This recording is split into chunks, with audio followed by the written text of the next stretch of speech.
আসলে আমি মানে প্ল্যাটফর্ম তো আসলে যারা একবার মানে ক্রাউন পেয়ে যায় তারপরে তো তাদের আর ওই প্ল্যাটফর্মটাকে দরকার হয় না। প্ল্যাটফর্মটা তো অলরেডি তাদেরকে ওই অপরচুনিটি দিয়েছে দেখেই তারা মানে ক্রাউনটা পেয়েছে। মানে আসল কাজ তো তারপরে হয়। আমি যখন লাক্সে ছিলাম তখন নানান রকম কথা আমরা বাইরে থেকে শুনতাম, ভয় লাগতো বা ইনসিকিউর লাগতো। তখন আমাদের যারা আমাদের ট্রেনার ছিলেন বা আমাদের যারা কোরিওগ্রাফার ছিলেন, যারা মানে 24 ঘন্টা যাদের আসলে দৃষ্টির ভিতরে আমাদের থাকতে হয়েছে, শিখেছি ওখান থেকেই শিখেছি, সবকিছুই ওখান থেকেই শেখা। আমি বলবো আমার বেসিক ওখানেই হয়েছে।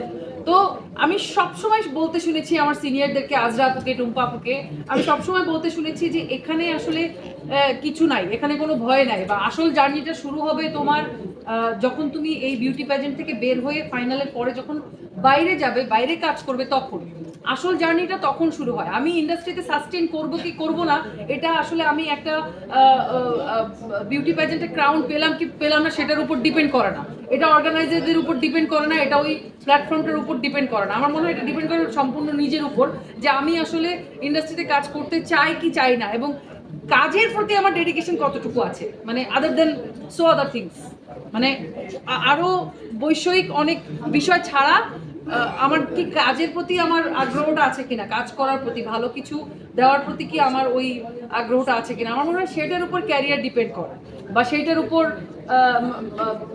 মানে পরবর্তী জার্নিটা ডিপেন্ড করে। তো এরপরে আসলে তারাই ভালো বলতে পারবে যারা আসলে ক্রাউন পেয়েছে, অপরচুনিটিটা পেয়েছে কিন্তু অপরচুনিটিটাকে তারা কাজে লাগায়নি। আমি বলবো এটা প্যাশন আছে, শ্রদ্ধা আছে, তারাই আমরা কাজ করছি।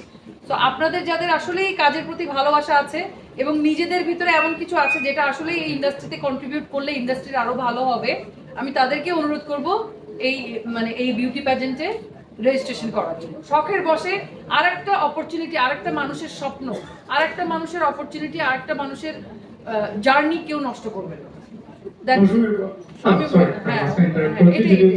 মেহজাবিন বিদ্যাসিনা মিম, আবার বলেন, আমি বুঝি। আর কোনো প্রশ্ন?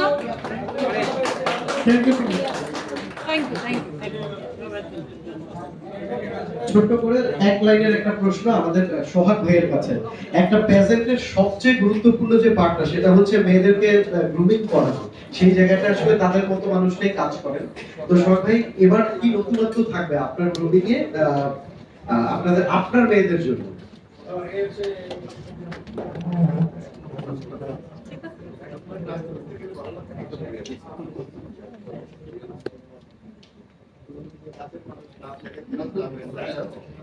শোনা যায়?